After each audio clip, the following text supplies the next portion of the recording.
Hurmatli kuzatuvchilar, negativlar yozgandi. İşimizni istoriyalarga qo'yib borgan payt postlarda negativlar yozgandi. Xodimlar o'zidan tagidan setga tashlab chiqing degandi.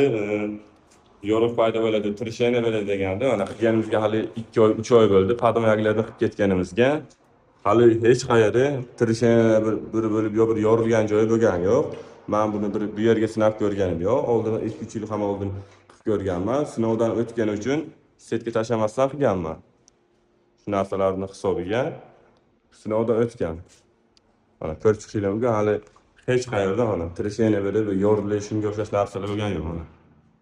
Hamma joy sifatli, yaxshi turibdi. Iminlar qishga bo'lgandi. Havo sovuq edi. Yorilsa o'sha qishga yorilib ketgan bo'lardi. Sovuq ishlaganmiz bu yerga qishga. Eshik tirzalari ochiq, deraza romlari yo'q hali, oynalari qo'yilmagan. Yorilsa bu vaqtda yorilib ketgan bo'lardi. Yaxshi turibdi mana. Bu gapingiz negativlagan.